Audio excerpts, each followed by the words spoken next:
অৰ্থত মানে কান্দিছোঁ বুলি যে কয় নহয় এয়া মানে যেতিয়া নিজৰ ঘৰখন চৌদিশে পানী সোমাই যায় নাই মানে বাৰীত যেতিয়া পানী সোমাই তেতিয়াই দুখ লাগিছিলে তাৰপিছত যেতিয়া এইফালে এনেকুৱা হৈ গৈছে নাই তেতিয়া আৰু ক'বই নালাগে এই ৰাম খোৱাৰ ৰুমলৈকে সোমাই গ'লগৈ এইফালে আছিলে আমাৰ খোৱাৰ ৰুম চুম চব গ'ল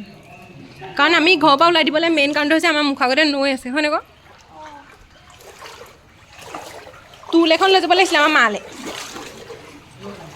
মইহে ভাবিছোঁ দে ৰাস্তা আৰু এইফালে পানী মানে এইফালেতো নৈয়ে হয় বুৰিবলৈ বেছি টাইম নালাগে তোক ৰাখিছোঁ এইফালে মানে মাহঁত এইফালে গৰু গাড়ীটো এইফালে দিছোঁ এইফালেতো নৈ এখন আৰু এইখনো নৈ মাজতে এতিয়া আমি গৈ আছোঁ এখন নৈ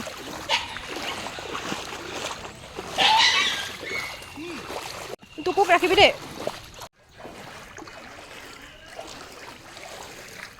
এটা কুকুৰ আগত থলোঁ তাৰপিছত এইটো কুকুৰে লৈ গৈছোঁ আমাৰ এইটো ঘৰত সোমাই গ'ল এতিয়া পানী এটা ঘৰত সোমালে পানী তাৰপিছত নেক্সট এইটো ঘৰত সোমাবলৈ এয়া পানী হৈ গ'ল গোটেই আমাৰ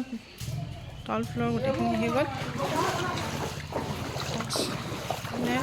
এতিয়া যাব না এইফালে এইকেইটা ঘৰ তাৰপিছত এইফালে এইটো ঘৰ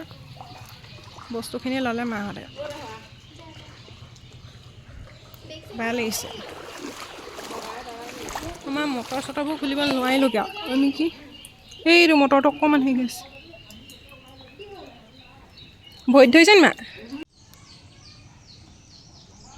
খন্তেকতে হৈ গ'ল মানে গোটেই সাগৰ বাৰীত পানী ভিতৰততো সোমালে এতিয়া এই ছটাহাত কাঠ এটা মুতি গৈছিলে তাত হৈছে পানী তালৈ যাব নোৱাৰোঁ এতিয়া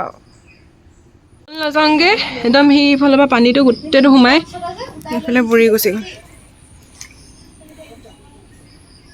আমাৰ ঘৰ